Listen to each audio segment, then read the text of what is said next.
सर्वांना माहित असेल तरी पण तुम्ही बघू शकता. अशा प्रकारचे ट्यूबरोजचे फ्लावर्स असतात.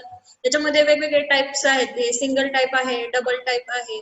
त्याच्यामध्ये तुम्हाला डबल टाइप मध्ये तुम्ही मेजरली कधी बघितले नसतील, इथं तुम्हाला दिसतील, पाहू शकता. हे जे दोन आहेत ते वैभव आणि श्रीनगर, हे वेगळे कल्टिव्हर आहेत, म्हणजे वेगळ्या व्हरायटीज आहेत. कल्टिवेशन प्रॅक्टिसेस ऑफ ट्यूबरोज किंवा पॅकेजिंग प्रॅक्टिसेस ऑफ ट्यूबरोज, त्याच्यामध्ये सुरुवातीपासून आपण बघूया त्याचं ओरिजिन वगैरे जे काय आहे ते. त्याच्यामध्ये बेसिक इंट्रोडक्शन मध्ये बघा, बॉटनिकल नेम जे आहे ट्यूबरोजचं, तर ते आहे पॉलियंथस ट्यूबरोजा एल. आणि हा एल कशासाठी असतो हे मी तुम्हाला सांगितलेलं आहे, प्रत्येक लेक्चर मध्ये सांगितलेलं आहे की तो एल कशासाठी असतो. त्याचा जो जीनस आहे तर तो कोणता आहे, पॉलियंथस. आणि त्याची जी स्पेसीज आहे तर ती कुठली आहे, ट्यूबरोजा. मग ट्यूबरोजचं बॉटनिकल नेम काय झालं तर पॉलियंथस ट्यूबरोजा. त्याची जी फॅमिली आहे तर ती आहे अमरलिएडेसी. इथं तुम्हाला मी हे जे आजचं जे देणार आहे, हे क्रॉप शिकवणार आहे, तर हे जे ट्यूबरोजचं क्रॉप आहे ते तुम्ही पूर्ण असाइनमेंट म्हणून लिहून काढायचंय. आवाज येतोय का सर्वांना?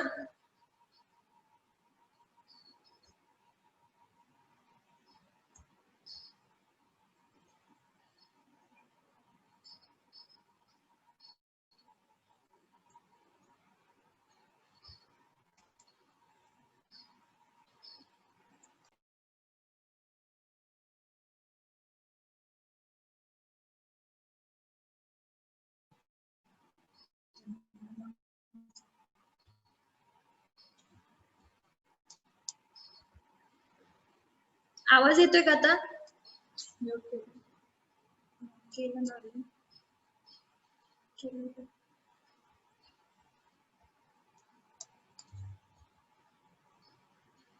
आवाज येतोय का आता सर्वांना? Yes ma'am. हा ठीक आहे. त्याच्यानंतर बघा, बॉटनिकल नेम आणि फॅमिली मी तुम्हाला सांगितलं होतं. बॉटनिकल नेम आहे पॉलियंथस ट्यूबरोजा एल.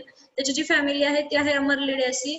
त्याच्यानंतर बघा, जे स्पाइक्स असतात, म्हणजे ज्याला फ्लावर्स लागलेले असतात, ट्यूबरोजचा तुम्ही प्लांट बघितलेला असेल. ट्यूबरोज म्हणजे निशिगंध तुम्हाला माहित असेल. तर त्याचे जे फ्लावरची जी अरेंजमेंट असते तर त्या अरेंजमेंटला आपण काय म्हणतो, स्पाइक्स म्हणत असतो. जसं फ्रूट मध्ये जिथं फ्लावरिंग झालेली असते किंवा फ्रुटिंग झालेली असते त्याला जसं आपण स्पाइक म्हणतो, तसं जिथं हे फ्लावरची सेटिंग झालेली असते तर त्या प्लेसला आपण स्पाइक म्हणत असतो. किंवा ते जे जिथं फ्लावरिंग होत असते तर त्याला आपण काय म्हणत असतो, स्पाइक्स म्हणत असतो. तर हे जे स्पाइक्स आहेत ट्यूबरोजचे तर ते कसे असतात बघा, spikes are rich in fragrance, florets are star shaped, waxy and loosely arranged on spike that can reach up to 30 to 45 centimeter in length. म्हणजे स्पाइक्स असतात तर ते कसे असतात, रिच इन फ्रॅग्रन्स. त्याचा जो स्मेल असतो तर तो कसा असतो, म्हणजे तिथं जो फ्रॅग्रन्स असतो किंवा जो स्मेल असतो तर तो स्पाइक्स जिथं असतात किंवा जिथं फ्लावर्स असतात तर तिथं तो कसा असतो, मोठ्या प्रमाणावर असतो. आणि जे फ्लोरेट्स असतात त्याच्या ज्या पेटल्स असतात तर त्या पेटल्स ओपन झाल्याच्या नंतर तो फ्लावरला स्टारचा शेप येतो. आणि त्या कशा असतात, वॅक्सी आणि लुजली अरेंज स्पाइक. त्या फ्लोरेट्स आहेत किंवा त्याच्या पेटल्स आहेत तर त्या कशा अरेंज झालेल्या असतात तर लुजली अरेंज झालेल्या असतात. आणि त्याची जी लेंथ असते तर ती 30 to 45 सेंटीमीटर त्या फ्लोरेट्सची लेंथ असते. मग याच्यामध्ये ट्यूबरोज मध्ये मी तुम्हाला सांगितलं वेगवेगळ्या टाइप्स आहेत. त्याच्यामध्ये सिंगल पेटल्स ट्यूबरोज आहे, डबल पेटल्स ट्यूबरोज आहे. त्याच्यामध्ये मग सिंगल व्हरायटीज मध्ये बघा, single varieties are more fragrant than double type and contain 0.08 to 0.14% concentrate which is used to high grade perfumes. ज्या सिंगल व्हरायटीज आहेत ज्याच्यामध्ये सिंगल पेटल्सचा जो मी तुम्हाला वरती दाखवला होता, जो सिंगल पेटलचा ट्यूबरोज आहे तर त्याचा जो स्मेल असतो किंवा त्याचा जो फ्रॅग्रन्स आहे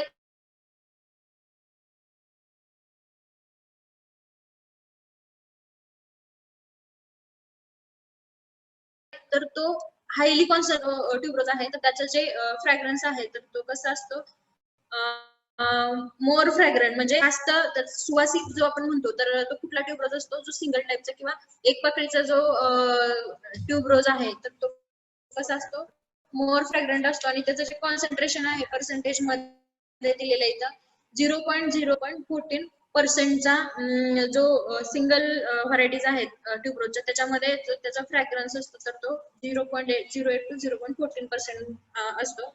तर त्याच्यामध्ये हे जे सिंगल टाईपचे जे कल्टिव्हर आहेत, तर ते मेजरली हाय ग्रेडचे परफ्युम्स जे आहेत ते बनवण्यासाठी किंवा ऑइल एक्स्ट्रॅक्शनसाठी आणि फ्रॅग्रंट जास्त असल्यामुळं, तर ते परफ्यूम इंडस्ट्रीजमध्ये किंवा मेजरली जे ऑइल इंडस्ट्रीज आहेत, तर त्याच्यासाठी हे जे सिंगल टाईपचे कल्टिव्हर आहेत याचा मेजरली काय केला जातो, यूज केला जातो.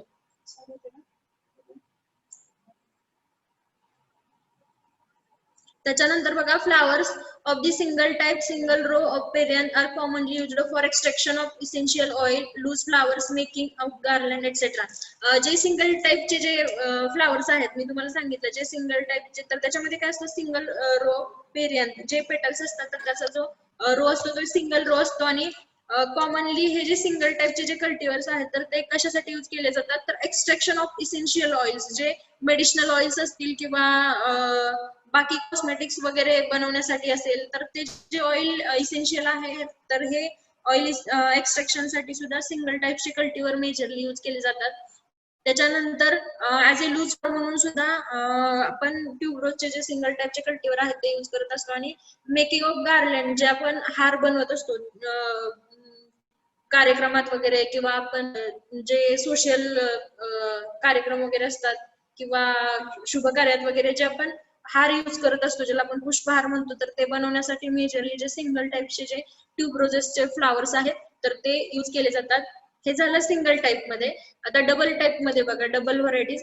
त्याच्यामध्ये सिंगल टाइप मध्ये मी तुम्हाला काय सांगितलं की सिंगल रो असतो पेरियनचा. पेरियन्स म्हणजे जे आपल्या पेटल्स आहेत, हा तुम्हाला दिसत असेल हे सिंगल रो आहे, तर हे झालं सिंगल टाइप. आणि हेच तुम्हाला इथं दिसत असेल डबल रो आहे, आतमध्ये पण पुन्हा तुम्हाला पेटल्स दिसत असतील, तर हे झालं डबल टाइप. कारण की इथं जे पेटल्स आहेत किंवा पेरियंट आहे, तर यांचा डबल रो आहे आणि याच्यामध्ये कसं आहे, सिंगल रो आहे. म्हणून आपण सिंगल टाइप मध्ये जास्त फ्रॅग्रन्स असल्यामुळे मेजरली जे सिंगल टाइपचे ट्यूबरोज आहेत, तर त्याला मार्केटमध्ये कशी जास्त डिमांड आहे, त्याच्यामुळे मेजरली सिंगल टाइप हा जास्त ग्रोन केला जातो as compare to double type. त्याच्यामध्ये डबल टाइप मध्ये तुम्हाला सांगत होते, हा, मोर दॅन 2 रोज ऑफ पेरियन. मी तुम्हाला सांगितलं जे पेरियनचा रो आहे किंवा पेटल्सचा जो रो आहे, तर तो मोर दॅन 2 म्हणजे 2 पेक्षा किंवा 1 पेक्षा जास्त रोज तिथं पेरियनचे आपल्याला पाहायला मिळतात. आणि त्याच्यानंतर बघा, युज्ड ॲज ए कट फ्लावर्स, आणि त्याचा यूज ॲज ए कट फ्लावर म्हणून केला जातो. त्याच्यानंतर garden display and interior decoration, जे इंटेरियर डेकोरेशन आहे, मग ते फंक्शन्स असतील, रिच्युअल्स असतील, त्याच्यामध्ये जे आपण डेकोरेशन करत असतो, तर त्याच्यासाठी हे जे डबल टाइपचे जे कल्टिव्हर आहेत, तर ते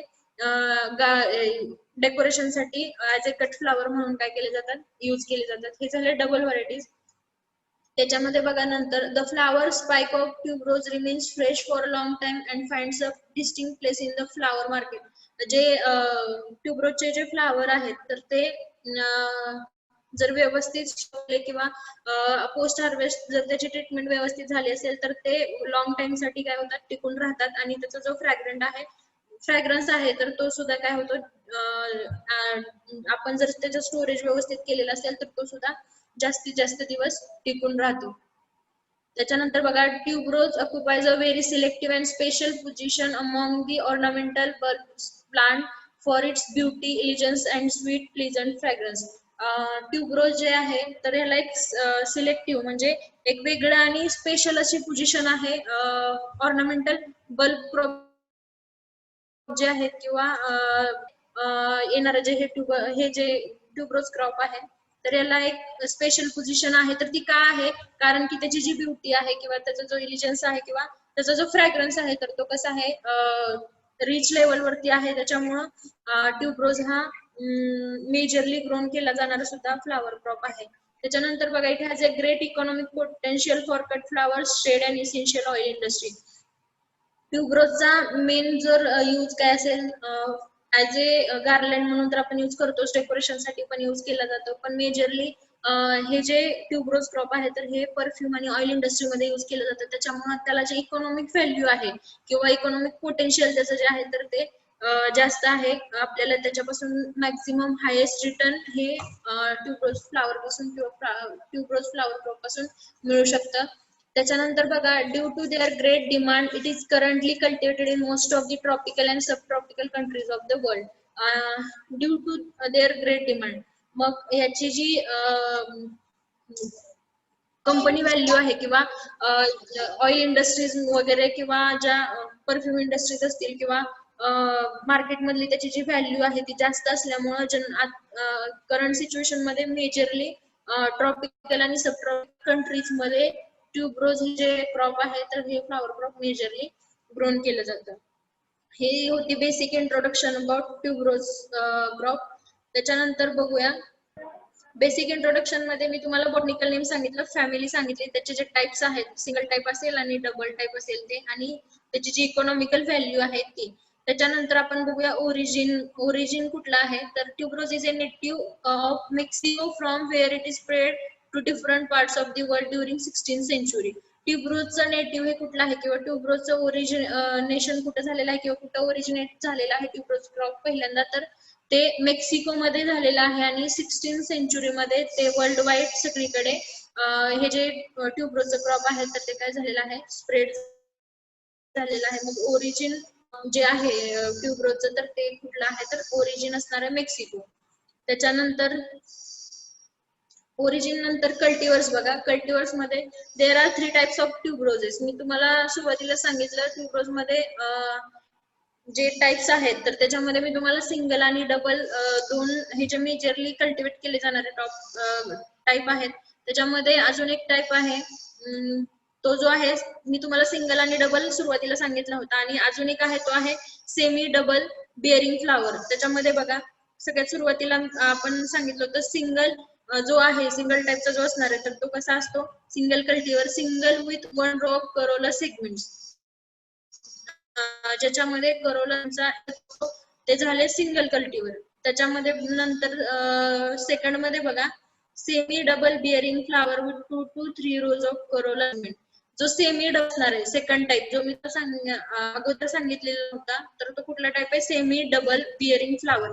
सेमी डबल मध्ये बघा, त्याच्यामध्ये 2 ते 3 रोज असतात कोरोला सेगमेंटचे. कोरोला म्हणजे हे हा जो कोरोला आहे तर याचे जे सेगमेंट आहेत तर ते किती आहेत,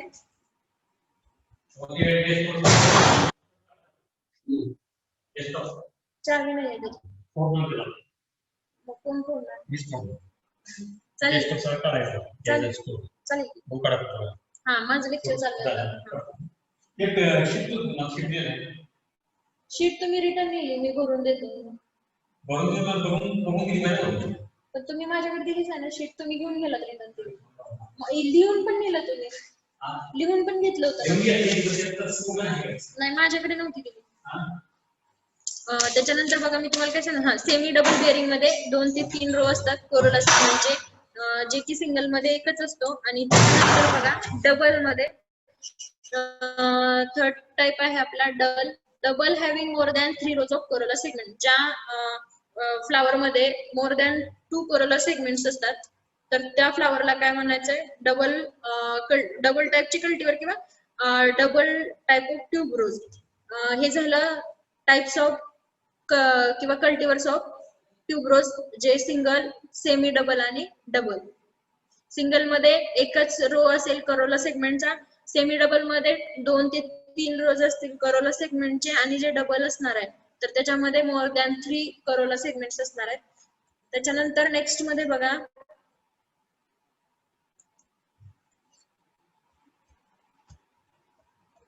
कल्टिवर्स आपण जसे 3 टाइप्सचे बघितले तसे आपण आता व्हरायटीज बघणार आहोत. व्हरायटीज मध्ये बघा, पहिली आहे रजत रेखा. तर रजत रेखा ही जी व्हरायटी आहे तिचे कॅरेक्टरिस्टिक्स काय आहेत बघा, it is a single flowered variety. ही कशी व्हरायटी आहे, जे आपण वेगवेगळे कल्टिवर्स बघितले त्याच्यामधली ही सिंगल टाइपची व्हरायटी आहे.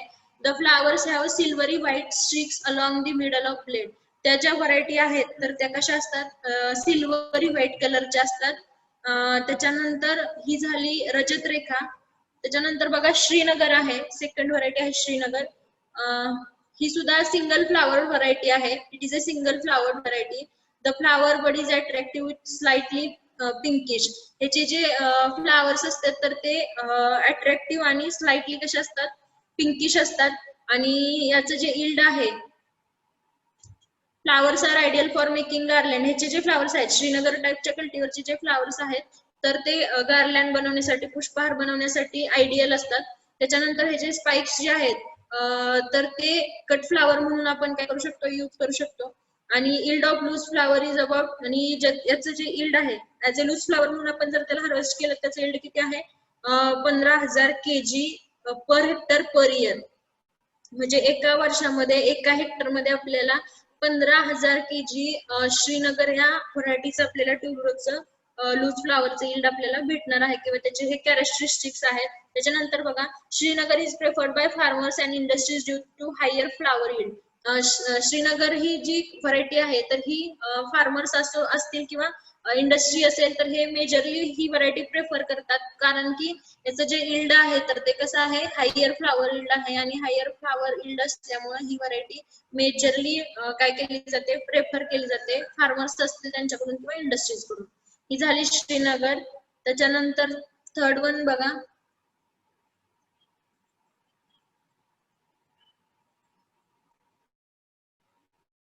इथं तुम्ही फोटोज बघू शकता. तुम्हाला श्रीनगर मी सांगितलं हायली प्रेफर केली जाते ती व्हरायटी बघा, ही श्रीनगर आहे. त्याच्यानंतर रजत रेखा, ही रजत रेखा आहे, तुम्हाला इथे दिसत असेल. त्याच्यानंतर सुवासिनी आहे. त्याच्यानंतर स्वर्णरेखा आहे आणि सिंगल मेक्सिकन. तुम्ही फोटोज मध्ये पाहू शकता. स्वर्णरेखा ही डबलची आहे, रजत रेखा ही सिंगलची आहे, श्रीनगर सुद्धा सिंगलची आहे. सुवासिनी जी आहे तर ती सुद्धा डबलची आहे, आणि सिंगल मेक्सिकन पण सिंगलची आहे. ह्या वेगवेगळ्या व्हरायटीज आहेत ट्यूबरोजेसच्या. त्याच्यानंतर व्हरायटीज नंतर बघूया, हाऊ टू ग्रो ट्यूबरोज. त्याची ग्रोथ कशी असते, किंवा त्याची ग्रोथ करण्यासाठी जे मीडिया लागणार आहे, त्याच्यामध्ये मग सॉइल असेल, क्लायमेट असेल, फर्टिलायझर्स असतील, त्याच्यासाठी मग डिसीजेस त्याच्यावरती कुठले येतात, तर त्याच्यासाठी कंट्रोल काय असेल, हे आपण हाऊ टू ग्रो मध्ये बघूया. त्याच्यामध्ये बघा, हाऊ टू ग्रो मध्ये वेअर टू कल्टिवेट म्हणजे क्लायमेट असणार आहे. प्रिपेअर द सॉइल म्हणजे जी सॉइल, आपण कुठली सॉइल घेतोय. त्याच्यानंतर त्याचे जे इरिगेशन असेल तर ते पॉइंट वाईज आपण बघूया. सगळ्यात सुरुवातीला क्लायमेट, रिक्वायर्ड एन्व्हायरमेंट मध्ये क्लायमेट मध्ये बघा, tuberose grows in mild climate without extremes of high and low temperature, even though it can be grown under wide range of climatic condition. तर ट्यूबरोज हे जे आहे तर त्याला मिल्डचं जे क्लायमेट आहे तर ते बऱ्यापैकी मिल्ड जे क्लायमेट आहे तर त्याच्यामध्ये ट्यूबरोज ग्रोन केला जातो without extreme of high and low temperature. पण त्याच्यामध्ये तर एक्स्ट्रीमली हाय पण टेम्परेचर नसलं पाहिजे आणि एक्स्ट्रीमली लो पण टेम्परेचर म्हणजे जर असेल तर तिथे सुद्धा आपण ट्यूबरोज ग्रोन नाही करू शकत. तर त्याच्यासाठी मध्यम स्वरूपाचं जे टेम्परेचर असणार आहे तर ते ट्यूबरोज साठी आयडियल टेम्परेचर असणार आहे. आणि हे जरी आयडियल टेम्परेचर असले तरी wide range of climatic conditions, वेगवेगळ्या क्लायमॅटिक कंडिशन्स मध्ये सुद्धा ट्यूबरोज आपण ग्रोज करू शकतो. जर प्रोटेक्टेड कल्टिवेशन असेल तर त्याच्यामध्ये पण आपण हवी ती एन्व्हायरमेंटल सिच्युएशन क्रिएट करून प्रोटेक्टेड कल्टिवेशन मध्ये आपण पॉली हाऊस मध्ये सुद्धा ट्यूबरोजचं कल्टिवेशन करू शकतो. त्याच्यानंतर बघा, the commercial cultivation of tuberose is mainly confined in warm humid area with average temperature range from 200 to 350 centigrade मध्ये सुद्धा आपण काय करू शकतो, ट्यूबरोजची जी कल्टिवेशन आहे ते घेऊ शकतो. त्याच्यामध्ये बघा, जे कमर्शियल कल्टिवेशन आपण ट्यूबरोजचं घेणार आहे, जे आपण प्रोडक्शन साठी किंवा इंडस्ट्रीसाठी जर आपण ट्यूबरोजचं कल्टिवेशन घेत असेल तर त्याच्यासाठी आपल्याला वार्म ह्युमिड असं जे क्लायमेट आहे, दमट आणि ह्युमिड जे क्लायमेट आहे तर ते क्लायमेट आपल्याला काय होणार आहे, सुटेबल आहे फॉर कल्टिवेशन ऑफ कमर्शियल. त्याच्यानंतर बघा, temperature about 400 centigrade reduce the spike length and quality of the flowers. जर टेम्परेचर 400 सेंटीग्रेड वरती गेलं, तर जे स्पाइक लेंथ किंवा फ्लावरची क्वालिटी आहे तर ती डॅमेज होते. त्यामुळे जे टेम्परेचर रेंज असणार आहे तर ती 200 ते सेंटीग्रेड टेम्परेचर हे रिक्वायर्ड टेम्परेचर किंवा आयडियल टेम्परेचर आहे for commercial cultivation of tuberose. त्याच्यानंतर बघा very low temperature and Frost also damage the plant and flowers. जर खूप लो टेम्परेचर असेल किंवा कोल्ड जर असेल तर जे प्लांट आहे किंवा फ्लावर्स आहेत तर ते डॅमेज होण्याची शक्यता असते. त्याच्यामुळं टेम्परेचर हाय टेम्परेचर पण आपल्या ट्यूबरोजसाठी सुटेबल नाही आणि लो टेम्परेचर सुद्धा आपल्याला ट्यूबरोजसाठी सुटेबल नाहीये. तर त्याच्यासाठी जे मिडलचं टेम्परेचर असणार आहे, जे माइल्ड सिच्युएशन असणार आहे क्लायमेटची, ती मोस्टली आयडियल असणार आहे for cultivation of tuberose. Tuberose grows in Sunny situation. जर सनी डेज असतील, सनी डेज मध्ये किंवा सनी सिच्युएशन मध्ये चांगल्या प्रकारे होते. हे रिक्वायर्ड क्लायमेट झालं फॉर कल्टिवेशन ऑफ ट्यूबरोज. त्याच्यानंतर सॉइल बघूया. सॉइल मध्ये tuberose grown in wide range of soils. Tuberose हे वेगवेगळ्या प्रकारच्या सॉइल मध्ये नेचरली ग्रोन केलं जातं, पण त्याच्यामध्ये बघा its cultivation can also be extended economically and almost unproductive soils affected by salinity and alkalinity. तर जे इकॉनॉमिकली आपण जर क्रॉप घेतलं, वाईड रेंज ऑफ सॉइल मध्ये सांगितलं कल्टिवेट केलं जातं, वेगवेगळ्या सॉइल मध्ये आपण त्याला कल्टिवेट करू शकतो. पण जर अनप्रोडक्टिव्ह सॉइल असेल किंवा सलाईन सॉइल असेल किंवा अल्कलाईन सॉइल असेल आणि आपल्याला इकॉनॉमिकल जे यील्ड भेटणार आहे किंवा फायनान्शियल आपल्याला जो त्याच्यापासून रिटर्न भेटणार आहे तर तो तेवढ्या चांगल्या प्रमाणात भेटणार नाही. आपण प्रोडक्ट सॉइल मध्ये त्याचं कल्टिवेशन घेऊ किंवा चांगली जी सॉइल असणार आहे, जिथं ऑर्गॅनिक मॅटर्स वगैरे रिच असतील, अशा सॉइल मध्ये जर आपण कल्टिवेशन घेतलं, ज्या सलाईन रेजिस्टन्स किंवा अल्कलाईन रेजिस्टन्स सॉइल असतील, कल्टिवेशन घेतलं तर आपल्याला इकॉनॉमिक रिटर्न जे भेटणार, फ्लॉवर क्वालिटी असेल तर ती कशी भेटणार आहे, चांगल्या प्रकारची भेटणार आहे. त्याच्यामुळे जी सॉइल आपण घेणार आहे ती कुठली असणार आहे, लोम आणि sandy loam soils having pH range from 6.5 to 7.5 with good aeration and drainage are considered suitable for its cultivation. तर कुठली सॉइल हे ट्यूबरोजच्या कल्टिवेशन साठी चांगली आहे, तर त्याच्यामध्ये फर्स्ट वन आहे लोम आणि सँडी-लोम. जी लोम सॉइल आहे आणि जी सँडी-लोम सॉइल टाइप आहे तर ती मेजरली प्रेफर्ड आहे किंवा या सॉइल मध्ये ट्यूबरोजचं जे कल्टिवेशन आहे तर ते चांगल्या प्रकारे होऊ शकतं. अलॉंग विथ त्याचा जो pH आहे, सँडी-लोम किंवा लोम सॉइल जर असेल तर त्याचा pH जो असणार आहे तर तो किती असला पाहिजे, 6.5 to 7.5 good aeration and drainage. तिथलं जी जमीन आहे तर तिचा काय म्हणतात लिहिलं होतं ना सर, ते लिहिलेलं नाही त्याच्यावर कुठं काय लिहिलंय, आपण हाताने लिहिलेलं सर, हे तुम्ही आता प्रिंट काढल्यासारखं वाटत आहे.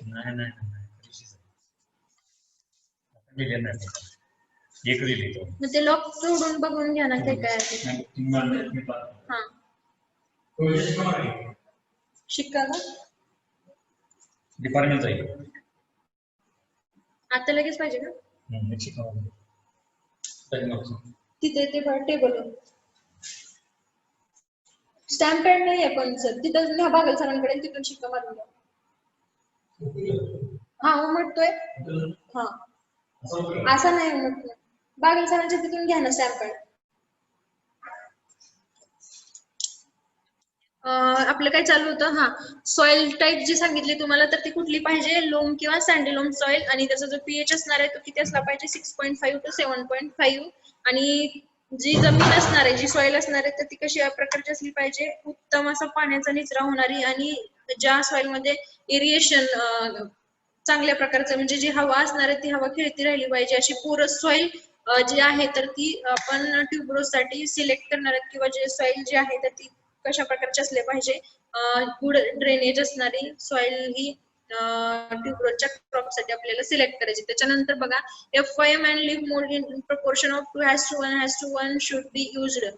जे FYM आहे तर ते आपल्याला त्या सॉइल मध्ये किती प्रपोर्शन मध्ये पाहिजे, तर FYM आणि लीफ मोल्ड जे आहे तर 2:1 च्या रेशो मध्ये आपल्याला तिथं गरजेचं आहे. हे झाले soil for cultivation of tuberose. त्याच्यानंतर बघा प्रोपॅगेशन ऑफ जे आहे तर प्रोपॅगेशन कसं होतं, ट्यूबरोजचं ते आपल्याला पाहायचंय. प्रोपॅगेशन मेजरली बल्ब पासून होतं, तुम्हाला माहित असेल, तुम्ही घरी बघितलेलं असेल. हे अशा प्रकारे हे जे कंपाऊंड बल्ब आहे किंवा कंपाईल झालेलं आहे, हे आपण सेपरेट एक एक सिंगल करून सुद्धा काय करू शकतो, याची प्लांटेशन करू शकतो. आता हे जर म्हणजे आपण सेपरेट करून केलं, सेपरेट जर केले हे बल्ब आणि जर प्लांटेशन केलं तर ते झालं प्रोपॅगेशन बाय बल्ब सेगमेंट. आणि आपण जर होल जो आहे असं जर आपण प्लांटेशन त्याचं केलं तर ते झालं प्रोपॅगेशन बाय बल्ब्स. तर प्रोपॅगेशन बाय बल्ब्स मध्ये पहिल्यांदा बघा, most common method practised for the commercial multiplication of tuberose in tuberose is through propagation by bulbs. तर बाय बल्ब्स जी प्रोपॅगेशन मेथड आहे ही मेजरली किंवा कॉमनली ही काय केली जाते, फॉलो केली जाते for commercial multiplication of tuberose. जे प्रोपॅगेशन आहे, जी अभिवृत्ती आहे आपल्याला ट्यूबरोजची करायची, तर ती जर करायची असेल तर आपण जास्तीत जास्त किंवा मेजरली जर कुठली मेथड वापरत असेल तर ती बाय बल्ब आपण त्याचं प्रोपॅगेशन करत असतो. त्याच्यामध्ये बघा, the bulbs remain dormant during the window. ज्या प्लेसला टेम्परेचर कमी आहे किंवा ज्या ऍटमॉस्फिअर मध्ये टेम्परेचर कमी आहे अशा जे बल्ब्स आहेत, जे आपण ऍज ए सोईंग मीडिया म्हणून यूज करणार आहे, तर ते कशा मंथ्समध्ये ज्यावेळेस टेम्परेचर लो झालेलं असतं किंवा फॉल झालेलं असतं टेम्परेचर, अशा वेळेस जे आहे तर ते कशा सिच्युएशन मध्ये जातात, डॉर्मंट सिच्युएशन मध्ये जातात. डॉर्मंट म्हणजे अनेबल टू ग्रो. ज्या वेळेस आपला एम्ब्रिओ सीड एम्ब्रिओ जो आहे तर तो रेस्ट पिरियड मध्ये असतो, तो त्यावेळेस ग्रो, तो जो पिरियड असतो आपण डॉर्मन्सी पिरियड म्हणतो. आणि हा डॉर्मन्सी पिरियड बल्ब क्रॉप मध्ये किंवा या ट्यूबरोज मध्ये कधी असतो तर विंटर मंथ मध्ये हा जो ट्यूबरोजचा डॉर्मन्सी पिरियड आहे तर तो जर टेम्परेचर लो झाला तर तो काय असतो तिथं इनिशिएट होतो.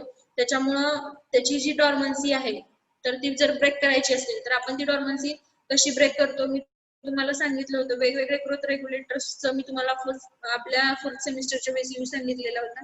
त्याच्यामध्ये जे ग्रोथ रेग्युलेटर्स असतील तर ते ब्रेक करतो. तर त्याच्यामध्ये बघा, जर आपल्याला ट्यूबरोजची डॉर्मन्सी ब्रेक करायची आहे तर ती कशी करायची, the dormancy of the bulbs can be successfully broken by dipping the bulbs in 4% thiourea solution for 1 hour prior planting. काय करायचंय, जर ट्यूबरोजच्या बल्बची जर आपल्याला डॉर्मन्सी ब्रेक करायची असेल तर आपल्याला काय करायचंय, जे बल्ब आहे तर ते बल्ब काय करायचे आहे, डिप करायचे. 4% थायोयुरियाचं जे सोल्युशन आहे, थायोयुरिया मी तुम्हाला सांगितलं होतं, हे एक डॉर्मन्सी ब्रेकिंग हार्मोन आहे, जे की ग्रोथ मला पूर्वी सांगितलेलं होतं. तर हे जे डॉर्मन्सी ब्रेकिंग हार्मोन आहे किंवा हे जे डॉर्मन्सी ब्रेकिंग ग्रोथ आहे, हे आपण याचं जे सोल्युशन किती घ्यायचंय, 4%चं सोल्युशन घ्यायचंय. आणि त्याच्यामध्ये हे जे आपले बल्ब्स असणार, हा जो बल्ब आहे तर हे बल्ब आपल्याला काय 4%च्या सोल्युशन मध्ये एका तासासाठी डीप करून ठेवायचे आहेत. कारण की आपल्याला काय करायचं, डॉर्मन्सी करायची अर्ली फेज, तर आपल्याला हे डॉर्मन्सी ब्रेक करायचे आहे. अदरवाईज जर टेम्परेचर वाढलं तर ऑलरेडी डॉर्मंट सिच्युएशन मधून जे बल्ब असतात, पण जर आपल्याला अर्ली प्लांटिंग करायचे असेल आणि जर बल्ब आपल्याला डॉर्मन्सी पिरियड मधून बाहेर काढायचे असतील तर आपल्याला 4% थायरॉइडच्या सोल्युशन मध्ये एका तासासाठी हे जे करून ठेवायचे आहेत, जेणेकरून आपल्याला ते प्लांटिंग मटेरियल प्लांटेशन साठी रेडी भेटेल. नंतर त्याच्यासोबतच थायोयुरिया जसं आपण यूज केलं त्याच्यासोबतच आपण आणखी इथिलीन किंवा क्लोरोहायड्रिन सुद्धा डॉर्मन्सी ब्रेकिंग साठी यूज करू शकतो. हे सुद्धा डॉर्मन्सी ब्रेकिंग हार्मोन्स आहेत. त्याच्यानंतर बघा, the bulbs are separated from the clump by rubbing off the loose scale and the long roots should be also removed. मी तुम्हाला सांगितलं होतं, हे जे क्लम्प मध्ये आहेत तुम्हाला एकत्र दिसत असतील तर हे सेपरेट करून आपल्याला सेपरेट करायचे आहेत आणि वेगवेगळे करून आपण त्याला काय करणार आहे, त्याची प्लांटिंग किंवा त्याला त्याची जी सोईंग आहे तर ते हे जे क्लम्प झालेले जे बल्ब आहेत तर ते 1 by 1 सेपरेट करून प्लांटिंग करणार आहे. त्याच्यानंतर बघा,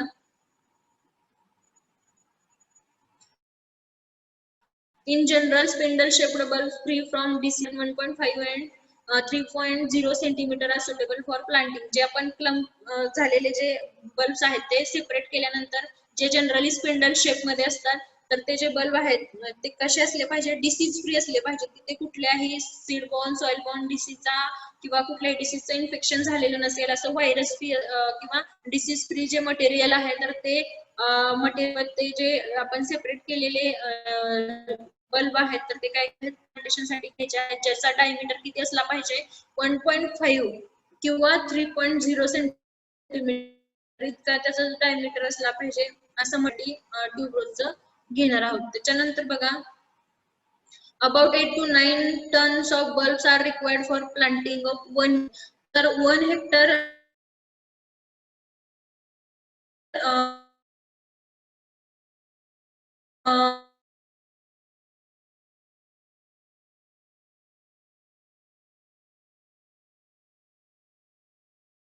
आपल्याला जर आहे 1 हेक्टर बल्ब काय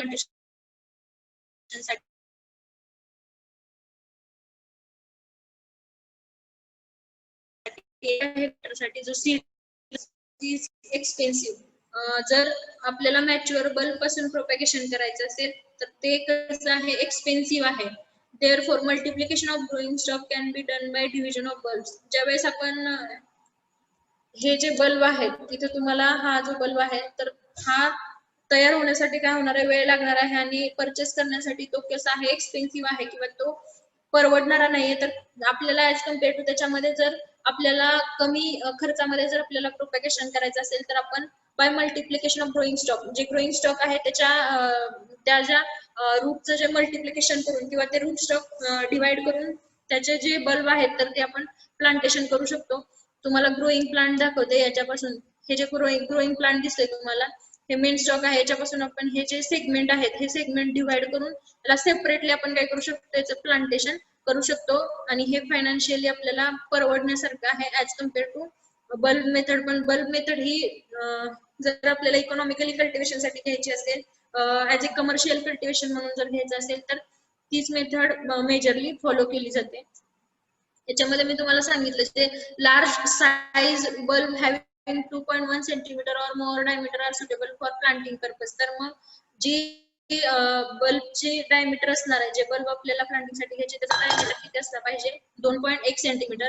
त्याच्यानंतर बघा, इथं bulbs are very large, they are cut into 2 to 3 vertical section, each containing a bud and part of the basal plate.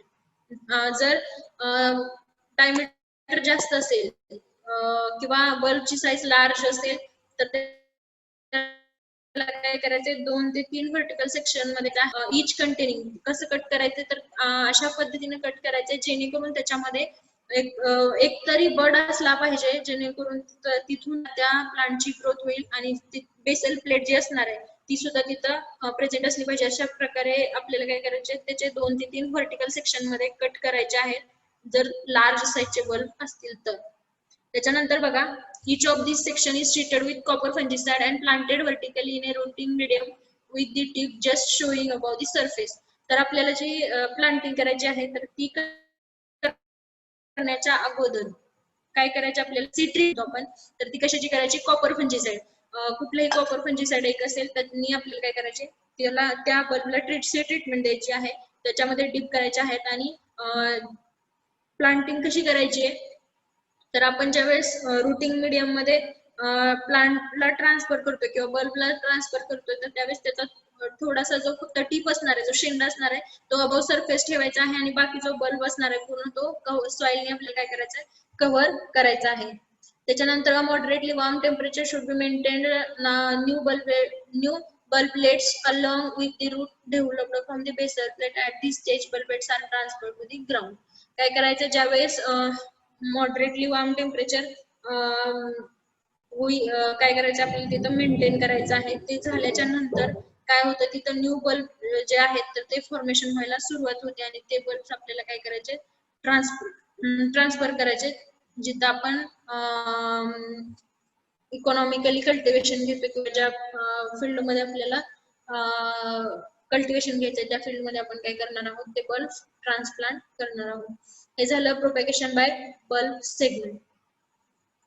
त्याच्यानंतर बघा, कल्टिवेशन प्रोसेस मध्ये साईट सिलेक्शन आहे, सॉइल प्रिपरेशन आहे, बल्ब सिलेक्शन अँड प्लांटिंग आहे. Site selection मध्ये बघा, generally for optimum growth and high yield of flowers it is preferable to choose the place having plenty of sunlight, a little shade towards the latter part of afternoon is desirable in hot summer.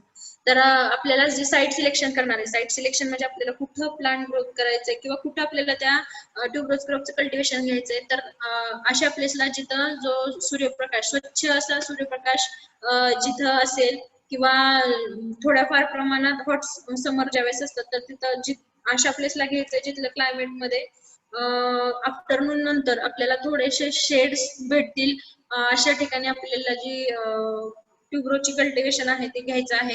तर जे आपण site selection करणार आहोत तर ती depend on majorly sunlight आहे. Sunlight जो असणार आहे तर तो कसा असला पाहिजे, प्लेंटी ऑफ सनलाईट म्हणजे स्वच्छ असा सूर्यप्रकाश तिथं असणं गरजेचं आहे. अलॉंग विथ हॉट समर ज्यावेळेस असणार आहे त्यावेळेस तिचं थोडंफार लिटिल बिट शेड आपल्याला त्या प्लांटसाठी प्रोव्हाइड होईल. अशा प्रकारची साईट आपल्याला सिलेक्ट करायची आहे फॉर कल्टिवेशन ऑफ ट्यूबरोज. त्याच्यानंतर बघा सॉइल प्रिपरेशन. सॉइल प्रिपरेशन मध्ये बघा, the field should be worked deep to put and properly manure. If the soil is not truly prepared and contains soil clouds or decomposed organic matter, bulb production is affected.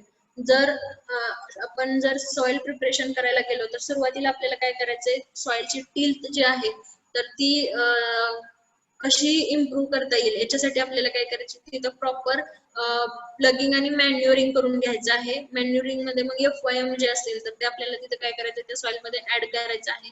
आणि जी soil आपण select केलेली आहे तर त्या soil मध्ये कुठल्याही प्रकारचे clouds नसले पाहिजेत, डिकम्पोज्ड ऑर्गॅनिक मॅटर्स चांगल्या प्रकारे तिथं असले पाहिजेत. आणि जर असं सॉइल क्लाउड जर तिथं असतील किंवा ते सॉइल वेल डिकम्पोज्ड ऑर्गॅनिक मॅटर्स तिथं नसतील तर जे आपले बल्ब्स असणार आहेत तर ते बल्ब आपल्याला कसे भेटणार आहेत, अफेक्टेड भेटणार आहेत. आणि त्याच्यामुळे ते अफेक्टेड बल्ब भेटल्यामुळे जे इल्ड असणार आहे आणि क्वालिटी ऑफ फ्लावर्स असणार आहे तर ती काय होणार आहे, रिड्यूस होणार आहे. त्याच्यामुळे आपल्याला जी सॉइल सिलेक्ट करायची आहे तर ती कशी असली पाहिजे, विदाउट क्लॉड्स फ्री असली पाहिजे. त्याच्यानंतर well rotten cow dung or farmyard manure at the rate 50 tons per hectare should be incorporated with the soil about the month before planting. Care should be taken to make the land free from weeds. तर वेल routine मी तुम्हाला सांगितलं, जे चांगलं कुजलेलं शेणखत आहे तर ते काय करायचं आपल्याला 50 टन हेक्टरी आपल्याला काय करायचं आहे, बिफोर प्लगिंग काय करायचं आहे, ऍड करायचं आहे फॉर ट्यूबरोजच्या कल्टिवेशन साठी. And should be incorporated with soil about month before planting. 1 महिना प्लांटिंगच्या अगोदर आपल्याला काय करायचं आहे, प्लगिंगच्या अगोदर जे FYM आहे, चांगलं कुजलेलं जे शेणखत आहे तर ते आपल्याला 50 टन हेक्टरी त्या सॉइल मध्ये ऍड करायचं आहे. त्याच्यानंतर बघा बल्ब सिलेक्शन अँड प्लांटिंग. त्याच्यानंतर बल्ब सिलेक्शन आणि प्लांटिंग मध्ये बघा, selection of good planting material is necessary for obtaining higher yield and good quality of flowers. Generally bulbs having diameter 2.0 to 3.0 centimeter is suitable for planting. जे sowing material आहे, जे आपण selection of good planting material is necessary का म्हटलंय, जर आपण planting material जर चांगल्या प्रकारचं नाही यूज केलं, जर ते डिसीज अफेक्टेड असेल, पेस्ट अफेक्टेड असेल, गुड क्वालिटीचं नसेल किंवा अफेक्टेड असेल किंवा डॅमेज्ड असेल तर आपल्याला त्यापासून जे यील्ड भेटणार तर ते चांगल्या क्वालिटीचं भेटणार आहे का, तर नाही. तर ते चांगल्या क्वालिटीचं भेटावं याच्यासाठी आपले जे सुरुवातीला बल्ब सिलेक्शन आहे तर ते करणं अत्यंत गरजेचं किंवा नेसेसरी आहे. ज्याच्यामध्ये बघा, जे बल्ब आपण सिलेक्ट करणार आहे तर त्याचा डायमीटर किती असला पाहिजे, 2.0 to 3.0 are suitable for planting. जर 2.0 ते 3.0 सेंटीमीटरचा जर डायमीटर असेल तर तो आयडियल आहे किंवा सुटेबल आहे प्लांटिंग साठी. त्याच्यानंतर बघा, it is observe that planting of bulbs having 2.6 to 3.0 is recorded highest yield of spikes and flowers. आतापर्यंतच्या ऑब्झर्वेशन नुसार किंवा आतापर्यंतच्या रेकॉर्ड नुसार जर बल्बची साईज आहे तर 2.6 किंवा 3.0 सेंटीमीटरचे जर बल्ब आपण प्लांटिंग साठी घेतले तर आजपर्यंत एक रेकॉर्ड आहे की त्याचं जे यील्ड आहे स्पाइक्स आणि फ्लावरचं तर ते हायर यील्ड राहिलेलं आहे. त्यामुळे आपण जे बल्ब सिलेक्ट करणार आहोत तर ते बल्ब 2.6 ते 3.0 सेंटीमीटरचे बल्ब आपल्याला काय करायचे आहेत, यूज करायचे आहेत फॉर प्लांटेशन ऑफ ट्यूबरोज. त्याच्यामध्ये मग ते बल्ब आपण जे सिलेक्ट करणार आहोत ते डिसीज फ्री, व्हायरस फ्री आणि पेस्ट फ्री असले पाहिजेत.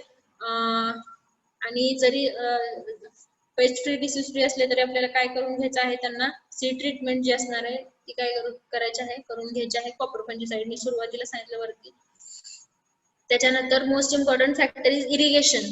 इरिगेशन मध्ये बघा, tuberose irrigation should be done before planting to provide optimum moisture for supporting, and further irrigation should be avoided until the bulb have sprouted. तर काय करायचं आपल्याला, ट्यूबरोजला irrigation प्लांटिंगच्या अगोदर देणं गरजेचं आहे. प्लांटिंग करण्याच्या अगोदरच आपल्याला जी सॉइल आहे तर ती काय करायची आहे, ऑप्टिमम मॉइश्चर लेवल आपल्याला काय करायचं आहे, ती सॉइल मॉइश्चराइज करण्यासाठी सुरुवातीला लिटिल बिट इरिगेशन द्यायचं आहे, जेणेकरून आपण जे बल्ब तिथं प्लांटिंग करणार आहोत तर ते बल्ब प्लांटिंग केल्याच्या नंतर त्याला स्प्राउटिंग स्टार्ट होण्यासाठी आपल्याला इरिगेशन प्लांटिंगच्या अगोदर देणं, पहिले इरिगेशन प्लांटिंगच्या अगोदर देणं गरजेचं आहे. आणि हे जे इरिगेशन दिल्याच्या नंतर, प्लांटिंग झाल्याच्या नंतर जोपर्यंत स्प्राउटिंग होत नाहीये, जोपर्यंत स्प्राउटिंग स्टार्ट होत नाहीये तोपर्यंत आपल्याला दुसरं इरिगेशन तिथं द्यायचं नाहीये. त्याच्यानंतर बघा, the tuberose field should be irrigated at 10 to 15 days interval in weather is dry. जर कोरडं हवामान असेल तर आपल्याला काय करायचं आहे, 10 ते 15 दिवसांच्या अंतराने किंवा 10 ते 15 दिवसांच्या फरकाने काय करायचं आहे, तिथं इरिगेशन द्यायचं आहे. त्याच्यानंतर बघा, it has been suggested that during summer months April June the crop should be irrigated at weekly interval and during winter interval at 10 days.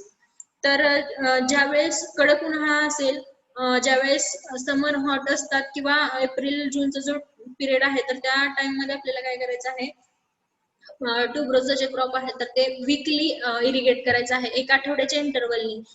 एक वीक झाल्याच्या नंतर इरिगेशन दिल्याच्या नंतर नेक्स्ट वीकच्या एंडला काय करायचं आहे, आपल्याला इरिगेशन द्यायचं आहे. असं वीकली इंटरवलनी आपल्याला काय करायचं आहे, समर मध्ये इरिगेशन द्यायचं आहे आणि तेच विंटर मध्ये आपल्याला 10 दिवसांच्या फरकाने काय करायचं आहे, इरिगेशन द्यायचं आहे ट्यूबरोजसाठी.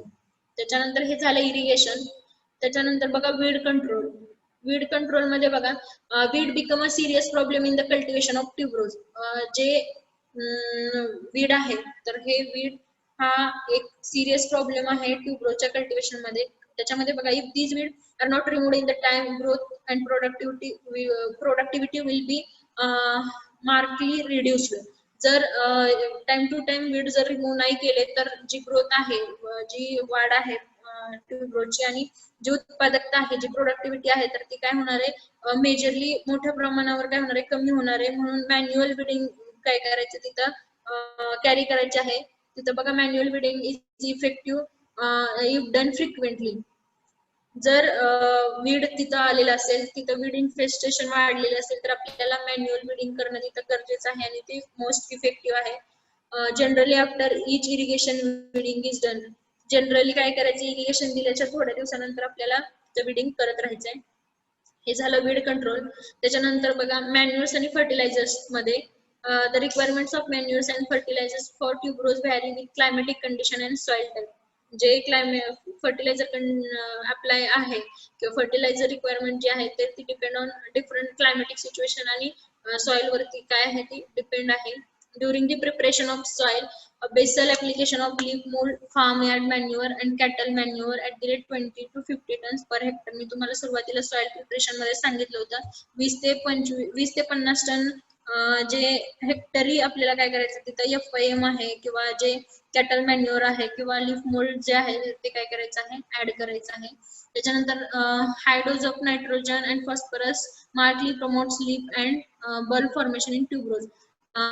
तर नायट्रोजन जर जास्त दिला आणि फॉस्फरस जर जास्त दिला तर त्याच्यामुळे काय होतं, promote leaf and bulb formation in tuberose. जर जास्त फॉस्फरस आणि जास्त नायट्रोजन दिला तर बल्ब फॉर्मेशन हे लवकर आणि मोठ्या प्रमाणावर होतं. त्याच्यासाठी आपल्याला नायट्रोजन आणि फॉस्फरस मेजरली तिथे देणं गरजेचं आहे. This treatment also improve flowering. आणि याच्यामुळे काय होतं, फ्लावरिंग सुद्धा इम्प्रूव्ह होते. त्याच्यासोबतच the effect of potash has been less pronounced than nitrogen and phosphorus in this respect. Nitrogen आणि फॉस्फरसच्या ऐवजी जर आपण पोटॅश दिला तर तेवढा त्याचा इफेक्ट होत नाहीये. जेवढा आपण नायट्रोजन आणि फॉस्फरस दिला तर होतो. तर त्यामुळे काय करायचं आपल्याला, हायली डोस मध्ये नायट्रोजन आणि फॉस्फरस जास्त द्यायचा आहे ट्यूबरोज साठी. The plant treated with less dose of nitrogen and phosphorus shows growth inhibition and fails to flower. Tuberose responds to fertilizer application but should not be fertilized. तर आपल्याला काय करायचं, जर आपण नायट्रोजनचा आणि फॉस्फरसचा डोस जर कमी केला तर काय होणार आहे, तिथं जी ग्रोथ आहे तर ती इनहिबिट होणार आहे, ती ग्रोथ पॉज होणार आहे किंवा ग्रोथ स्टंट होणार आहे, कमी होणार आहे ती. तर त्याच्यासाठी आपल्याला जे फर्टिलायझर्स द्यायचे आहेत तर ते नायट्रोजन आणि फॉस्फरस वेळेवर देणं गरजेचं आहे ट्यूबरोज साठी. त्याच्यानंतर बघा, excess nitrogen has been flower spike become quite tall and soft. जर नायट्रोजन जास्त जरी दिला तरी काय होतं, जे स्पाइक आहेत तर ते कसे राहतात, टॉल आणि सॉफ्ट राहतात. त्याच्यामध्ये वेगवेगळे जे फर्टिलायझर एलिमेंट आहेत, मी तुम्हाला सांगितलं नायट्रोजन फॉस्फरस असेल, कॅल्शियम असेल, तर ह्याची जर डिफिशियन्सी मेजर न्यूट्रिएंट असतील किंवा मायनर न्यूट्रिएंट्स असतील तर त्याच्या डिफिशियन्सीमुळे काय होतं, जर ते आपण नाही दिले तर त्याच्या कमतरतेमुळे काय होतं, तर बघा नायट्रोजन जर आपण ट्यूबरोजला नाही दिला तर त्याची जे डिफिशियन्सी सिम्पटम्स आहेत, त्याची जर कमतरता आहे, त्याच्यामुळे काय लक्षणं दिसतात, तर reduction in number of spikes and number of flowers per spike. जे स्पाइक आहे, मी जिथं सांगितलं तुम्हाला आपले फ्लावर जिथं अटॅच असतात तर त्याला आपण काय म्हणतो, स्पाइक म्हणतो. तर ते जे स्पाइक आहे तर तिथं पर स्पाइक वरती आपल्याला जेवढं मॅक्झिमम फ्लावर भेटतात तर ते नायट्रोजनच्या डिफिशियन्सीमुळे काय होतं, रिड्यूस व्हायला सुरुवात होते आणि आपल्याला पर स्पाइक वरती कमीत कमी फ्लावर भेटायला लागतात. त्यामुळं आपल्याला नायट्रोजन हा देणं गरजेचं आहे. जर तो नाही दिला तर आपल्याला पर स्पाइक फ्लावर्स कमी भेटणार आहेत आणि जे फ्लावर्स जे भेटणार आहेत तर ते त्याचं जे फॉलिएज आहे, लीफ जे आहे तर ते टिपिकल पेल ग्रीन फॉलिएज होणार आहे. त्याच्यासाठी आपल्याला नायट्रोजन देणं इसेन्शियल आहे. त्याच्यानंतर फॉस्फरसच्या डिफिशियन्सीमुळे काय होतं बघा, dark green upper leaves and purple colouration in lower leaves. जे अप्पर लिव्ज आहेत तर ते डार्क ग्रीन कलरचे होतात आणि जे लोअर लिव्ज आहेत तर ते पर्पल कलरचे होतात. आणि याच्यामुळे काय होतं, जे ग्रोथ आहे आणि फ्लावरिंग आहे तर ती रिड्यूस व्हायला सुरू होते. त्याच्यामुळे फॉस्फरस सुद्धा आपल्याला इसेन्शियल आहे. त्याच्यानंतर कॅल्शियम बघा, कॅल्शियमच्या डिफिशियन्सीमुळे काय होतं, cracking of the spike but rot in case of acute deficiency. कॅल्शियमच्या डिफिशियन्सीमुळे काय होतं, जे स्पाइक आहेत तर त्याच्यामध्ये क्रॅकिंग व्हायला सुरू होतं, ब्रेक व्हायला सुरू होतात ते स्पाइक्स. आणि जर जास्त सिव्हिअर डिफिशियन्सी असेल कॅल्शियमची तर बड रॉट, जे बड आहेत तर ते काय होतात, रॉट होतात म्हणजे कुजायला सुरू होतात. म्हणून कॅल्शियम सुद्धा आपल्याला देणं गरजेचं आहे. कॅल्शियम हे मेजरली नायट्रोजन आणि फॉस्फरस जे आपले मेजर न्यूट्रिएंट्स आहेत ते देणं गरजेचं आहे. त्याच्यासोबतच जे मायनर न्यूट्रिएंट्स आहेत आपले किंवा आपण त्याला मायक्रो न्यूट्रिएंट्स म्हणतो तर ते सुद्धा सपोर्टिव्ह प्रमाणात देणं गरजेचं आहे. त्याच्यामध्ये कॅल्शियम आहे, जर नाही दिलं तर आपल्याला काय होणार आहे, स्पाइक जे आहेत ते क्रॅक होणार आहेत किंवा जे बड आहे तर ते कुजण्याची शक्यता असते. त्यामुळे कॅल्शियम सुद्धा देणं गरजेचं आहे. त्याच्यानंतर मॅग्नेशियम बघा, मॅग्नेशियम जर नाही दिलं तर काय होतं, इंटरव्हेनल क्लोरोसिस आणि ऑफ ओल्डर लिव्ज. जे ओल्डर लिव्ज आहेत त्याच्यामधले जे इंटरव्हेन्स आहेत तर त्याच्यामध्ये क्लोरोसिस व्हायला स्टार्ट होतं. त्याच्यामुळे मॅग्नेशियम सुद्धा देणं गरजेचं आहे. त्याच्यानंतर आयरन जे आहे तर आयरन हे जसं इंटरव्हेनल क्लोरोसिस मॅग्नेशियमच्या डिफिशियन्सीमुळे ओल्डर लिव्ज मध्ये होतं, सेम आयरनच्या डिफिशियन्सीमुळे इंटरव्हेनल क्लोरोसिस जे आहे तर ते नवीन लिव्ज मध्ये व्हायला सुरू होतं. त्यामुळे आयरन सुद्धा सपोर्टिव्ह प्रमाणात देणं गरजेचं आहे. त्याच्यानंतर बोरॉन बघा, बोरॉन मुळे काय होतं, ज्या लीफ मार्जिन आहेत तर त्या कट व्हायला सुरुवात होते किंवा क्रॅक व्हायला सुरुवात होते आणि जे लिव्ह आहेत तर लिव्ज आहेत ते डिफॉर्म होतात आणि इन्फ्लोरसन्स जे आहेत जे आपला जो फ्लावरचा ग्रोथ आहे तर ती काय होते, स्टंट होते, पॉज होते. त्याची जी ग्रोथ आहे तर ती तिथं खुंटते, तिची ग्रोथ समोर होत नाही. त्याच्यासाठी आपल्याला समवट प्रमाणात बोरॉन सुद्धा देणं गरजेचं आहे. त्याच्यानंतर बघा मॅग्नीज, मॅग्नीज मुळे काय होतं, yellowing between the veins of lower leaves.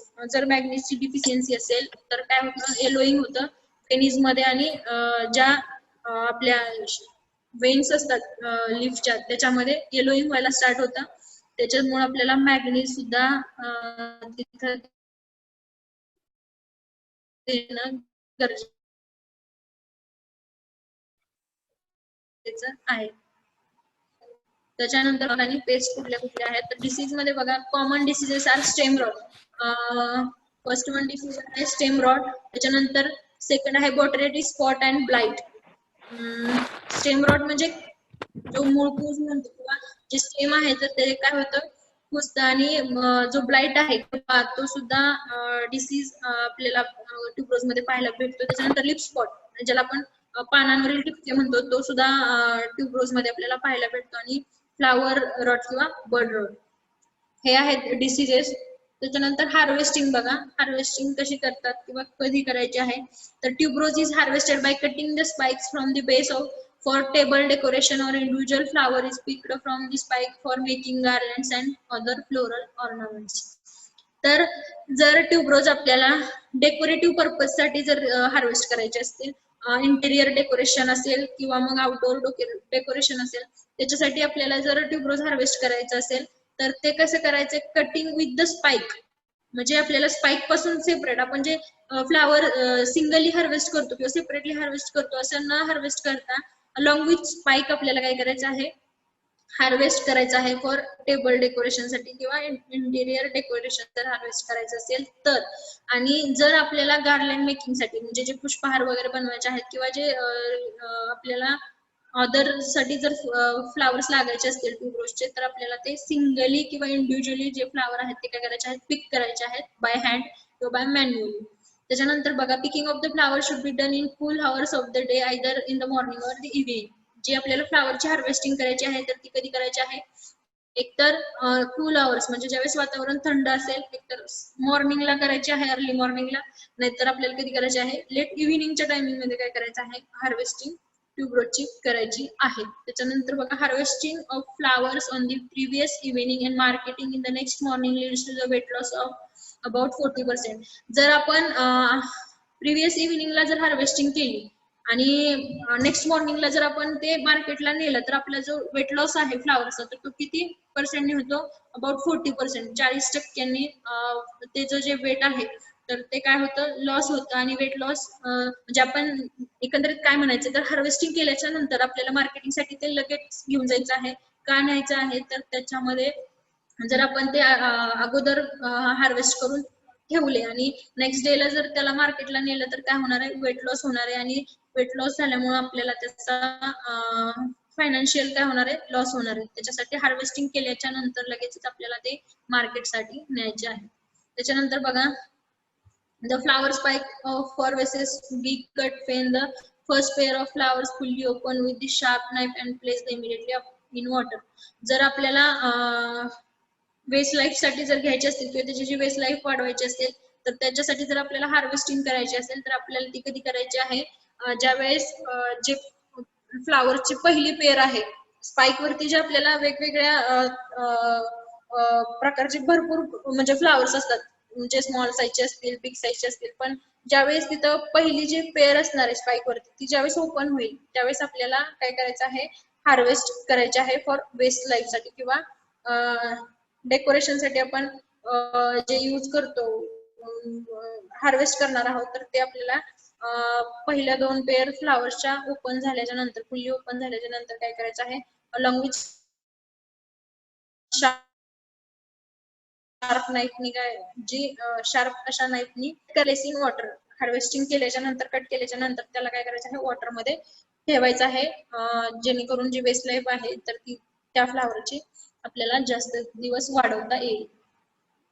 जर बल्ब हार्वेस्टिंग करायचं असेल तर कसं करायचं बघा harvesting of tuberose bulbs at proper stage of maturity is important for storage of bulbs and their subsequent growth after planting.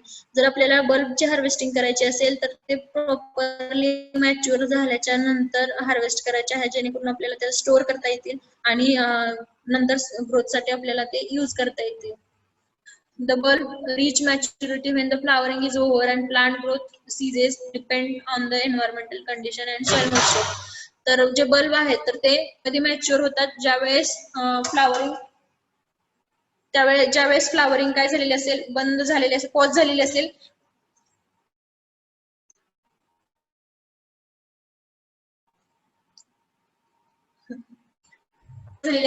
Seize झालेली असेल म्हणजे ज्यावेळेस थांबलेली असेल त्याची फ्लावरिंग तर त्यावेळेस आपल्याला जे बल्ब आहे ते मॅच्युअर व्हायला सुरुवात होते आणि जी सॉइल मॉइश्चर आहे किंवा एन्व्हायरमेंटल कंडिशन आहे याच्यावर सुद्धा बल्बची मॅच्युरिटी डिपेंड असते. ज्यावेळेस बल्ब फुल्ली मॅच्युअर होतील त्यावेळेस आपल्याला बल्ब काय करायचे आहेत, हार्वेस्टिंग करायची आहे.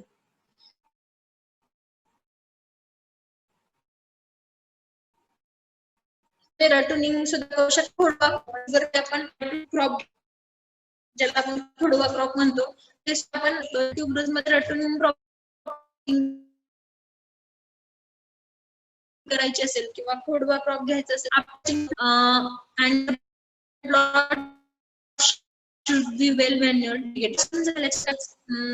जे स्टॉक्स असणार म्हणजे फ्लावर आपले नेऊन आपले जर झाले असतील तर त्यावेळेस आपल्याला काय फ्लावरची ग्रोथ पॉज होणार त्याच्यानंतर जे फ्लावर स्टॉक्स असतात ज्याच्यावरती तुम्हाला स्पाइक्स लागलेले दिसतील ते स्पाइक हेड्स जे आहेत तर त्याचा जो स्टॉक आहे तर तो काय करायचा आहे, हेडेड बॅक म्हणजे कट टू द बेस पासून काय करायचं आहे, कट करायचं आहे आणि त्या प्लॉटला काय करायचं आहे, आपल्याला मॅन्युअर अप्लाय करायचे आहेत आणि इरिगेशन द्यायचं आहे. आपल्याला एका क्रॉप पासून एकदा आपण प्लांटिंग केल्याच्या नंतर बल्ब लावल्याच्या नंतर 3 ते 4 आपल्याला जे रेटून क्रॉप्स आहेत तर ते आपल्याला सिंगल प्लांटिंग म्हणजे एकदा प्लांटिंग केल्याच्या नंतर ट्यूबरोजच्या आपण 3 ते 4 वेळा खोडवा क्रॉप हे घेऊ शकतो किंवा रेटून क्रॉप हे घेऊ शकतो. त्याच्यानंतर बघा, for the proper growth and development of the plants fertilizer doses given in the main crop should be applied in 2 equal split doses in जानेवारी, फेब्रुवारी अँड एप्रिल. आपण हेडिंग बॅक केल्याच्या नंतर आपण जे स्टेम हेड बॅक करतोय तर ते केल्याच्या नंतर आपल्याला काय करायचंय, फर्टिलायझर डोस द्यायचा आहे 2 स्प्लिट मध्ये, 2 इक्वल स्प्लिट मध्ये द्यायचा आहे. जानेवारी फेब्रुवारी मध्ये आणि एप्रिल मध्ये असं 2 आपल्याला काय करायचे आहेत, 2 फर्टिलायझर डोस द्यायचे आहेत. The return crop result in more number of spikes but reduces number of florets, length of spike and weight of flowers. आपल्याला ऍज कम्पेअर टू म्हणजे आपण ज्यावेळेस पहिली प्लांटिंग करणार आहे त्याच्यापेक्षा जास्त आपल्याला रेटन क्रॉप्स मध्ये फ्लावर्स भेटतात, पण त्याचे जे फ्लोरेट्स आहेत तर त्याची लेंथ कशी असते, कमी असते आणि वेट सुद्धा कसं असतं, कमी असतं. त्याच्यामुळं आपल्याला फ्लावर्स तर जास्त भेटतात पण त्याचं जे वेट आहे ते कमी असतं आणि फ्लोरेट्सची लेंथ जी असते ती कशी असते, कमी असते. The ratoon crop should be used only for loose flowers or oil extraction purpose. तर ती जर आपल्याला ऑइल एक्सट्रॅक्शन करायचं असेल आणि आपल्याला जे लूज फ्लावर म्हणून हार्वेस्ट करायचं असेल तर आपण हे हार्वेस्ट करू शकतो. त्याच्यानंतर बघा, in temperate climate during November December when temperature drops leaves of the plants. काय आज नाही होणार, कधी द्यायचं सर हे व्हेरिएशन?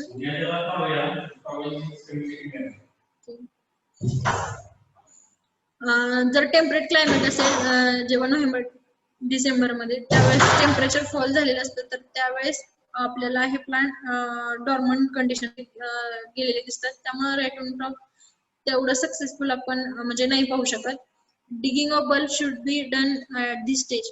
मग अशा वेळेस ज्यावेळेस डॉर्मन्सी मध्ये गेलेले असेल त्यावेळेस काय करायचं आपल्याला, ते जे बल्ब आहेत तर ते काय करायचे, डिगिंग करून काढून घ्यायचे आहे. त्याच्यानंतर when the increase in temperature crop resumes growth from the previously planted bulbs which is termed rattoning. For the rattoning in tuberose, the yellowing plant should be twisted from the ground level which leads to early maturing of bulbs. ज्यावेळेस temperature increase होईल, ज्यावेळेस temperature maintain होईल अशा वेळेस आपल्याला ते काय करायचे, बल्ब पुन्हा त्याची प्लांटिंग करायची आहे. हे झाले रेटून. त्याच्यामध्ये नंतर बघा, post harvest management. Post harvest management मध्ये आपल्या तरी प्रॅक्टिकल मध्ये मी तुम्हाला सांगितलं होतं post harvest handling of cut flowers. त्याच्यामध्ये ट्यूबरोजचं सुद्धा सांगितलेलं होतं. तर आपल्याला वेस्ट लाईफ जी आहे तर ती वाढवायची असेल तर आपल्याला काय करायचं, immediately after harvest the lower portion of cut spike should be emerged in water. आपल्याला काय करायचं आहे, जर वेस्ट लाईफ वाढवायची असेल तर हार्वेस्टिंग केल्याच्या नंतर लगेचच जे स्पाइक्स आहेत तर ते आपल्याला वॉटरमध्ये इमर्ज करून ठेवायचे आहेत. त्याच्यानंतर बघा, the spikes are made ready for removing the unwanted leaves and to minimize the transpiration loss. जर अनवॉन्टेड लीव्स जर असतील त्या स्पाइक वरती हार्वेस्ट केलेल्या तर ते काय करायचे आहेत, रिमूव्ह करायचे आहेत जेणेकरून आपल्याला ट्रान्सपिरेशन लॉसेस आहेत ते मिनिमाइज करता येतील. त्याच्यानंतर जे पल्सिंग ट्रीटमेंट आहे, मी तुम्हाला पल्सिंग ट्रीटमेंट प्रॅक्टिकलच्या क्लासमध्ये परवाच्या सांगितलेलं आहे. तर पल्सिंग ट्रीटमेंट मध्ये काय केलं जातं ते, तर पल्सिंग ट्रीटमेंट किती डिग्री सेल्सिअसची द्यायची आहे बघा, pulses of spike at low temperature, त्याच्यामध्ये 100 सेंटीग्रेड, हे सेल्सिअस मध्ये नाही, 100 सेंटीग्रेडची आपल्याला काय करायची आहे, पल्सिंग ट्रीटमेंट द्यायची आहे फॉर अबाउट 4 आवर्स, किती वेळासाठी, 4 तासासाठी. त्याच्यानंतर होल्डिंग सोल्युशन, वेगवेगळे होल्डिंग सोल्युशन सुद्धा तुम्हाला मी सांगितलेले होते, ज्याच्यामध्ये आपल्याला कट फ्लावर्स काय करायचे असतात, डीप करून ठेवायचे असतात. होल्डिंग सोल्युशन मध्ये आपण ट्यूबरोज साठी सुक्रोज 2% आणि अल्युमिनियम सल्फेट जे आहे तर ते किती घ्यायचे, 300 ppm is the best for increasing post harvest life and quality of cut spike of tuberose. जे कट स्पाइक आहेत, जे डेकोरेटिव्ह पर्पज साठी आपण हार्वेस्ट करतोय, तर ते होल्डिंग सोल्युशन मध्ये आपण किती दिवस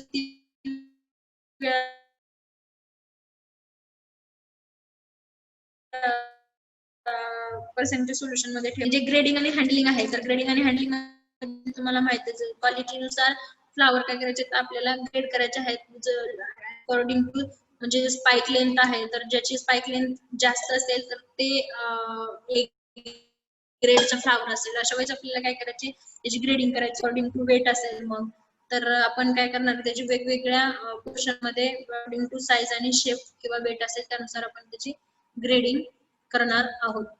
हे झालं ग्रेडिंग.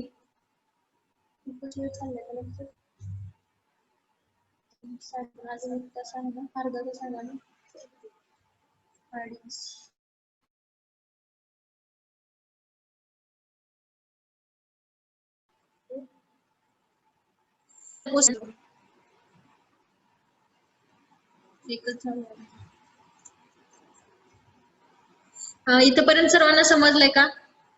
ट्यूबरोज कल्टिवेशन मध्ये कुणाला काय प्रॉब्लेम आहे का? काय प्रॉब्लेम आहे का? पटपट सांगा. कल्टिवेशन ऑफ ट्यूबरोज सर्वांना समजलंय का?